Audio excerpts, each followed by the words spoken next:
Semua orang pasti memiliki penyesalan dalam hidupnya. Penyesalan itu bahkan bisa menjadi suatu pola pikiran yang terdengar seperti, andai waktu bisa diulang, aku pasti sudah kembali ke masa lalu. Nah, pola pikir itulah yang menjadi pokok bahasan dalam buku ini.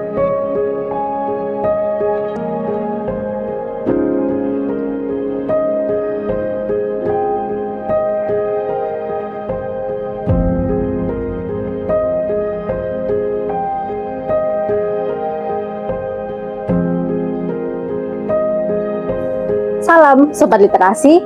Sebelumnya perkenalkan, saya Sabila Faza Ramadhani dari SMK Negeri 2 Klaten. Hari ini saya berkesempatan untuk meresensikan buku bergenre Slice of Life khas Jepang yang berjudul Dona Dona oleh Toshikazu Kawaguchi. Buku ini diterjemahkan oleh Gramedia Pustaka Utama ke dalam bahasa Indonesia pada tahun 2023. Buku ini memiliki ketebalan halaman sebanyak 263 halaman. Cafe Dona Dona yang terletak di prefektur Hokkaido, Jepang, dirumorkan memiliki satu bangku yang bisa membawa siapapun yang mendudukinya untuk kembali ke masa lalu. Terdengar menyenangkan, bukan? Tapi di balik euforia itu, terdapat beberapa peraturan yang wajib untuk dilakukan jika Anda ingin kembali ke masa lalu. Pertama, Anda hanya bisa duduk di kursi tersebut apabila si hantu pemilik kursi pergi ke kamar mandi. Dua, Anda hanya bisa menemui orang yang pernah datang ke kafe ini. Anda dilarang kelas untuk beranjak dari kursi tersebut. 4. Anda harus kembali sebelum kopi di cangkir Anda mulai mendingin. Dan kelima, serta yang paling krusial, sekeras apapun Anda mencoba untuk mengubah masa lalu, takdir di masa kini tidak akan bisa berubah.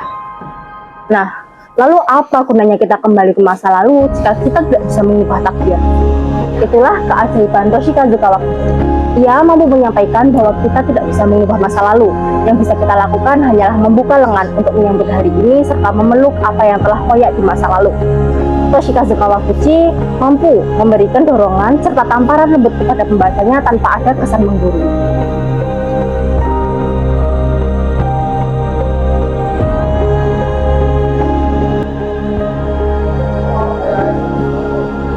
Buku ini dibarengi oleh 4 segmen dengan tokoh serta konflik yang berbeda-beda.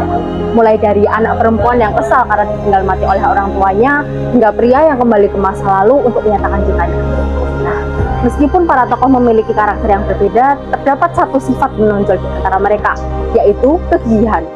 Kegigihan tersebut muncul bukan karena ambisi besar semata, melainkan bentuk dari rasa penyesalan, denial, serta penolakan terhadap masa lalu mereka.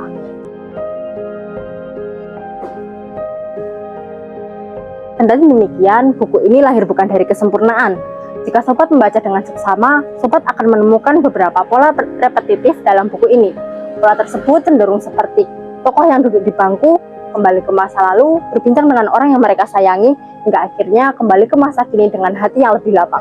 Meskipun begitu, pola tersebut bukanlah pola acak biasa. Pola tersebut merupakan ciri khas dari novel Slice of Life khas Jepang. Sobat Literasi bisa menemukan pola seperti itu di buku lain seperti Keajaiban Toko Kelontong Namiya hingga Funiculi seri 1 dan 2. Sobat Literasi, buku Dona Dona sebenarnya merupakan sequel dari Funiculi. Judulnya yang dibuat berbeda memang membingungkan beberapa pembaca. Bagi mereka yang sudah membaca Funiculi, mereka akan bingung kenapa buku ini berjudul Dona Dona. Dan bagi pembaca yang belum membaca Funiculi, mereka akan merasa bahwa buku ini tidak memiliki keterkaitan dengan Funiculi. Jadi, mereka akan merasa bingung saat membaca buku ini. Terlepas dari kekurangannya, buku ini sangat cocok dibaca bagi siapapun yang ingin keluar dari masa lalu. Nah, jika Sobat Literasi berminat untuk membaca buku ini, Sobat bisa menemukannya di Gedung Dinas Perpustakaan dan Kearsipan Kabupaten Klaten. Nah, jika kalian bisa kembali ke masa lalu, manakah yang akan kalian pilih? Menjadi hantu di masa lampau atau kembali ke masa kini dan melanjutkan hidup kita? Tulis pendapat kalian di kolom komentar ya. Sekian, salam Sobat Literasi.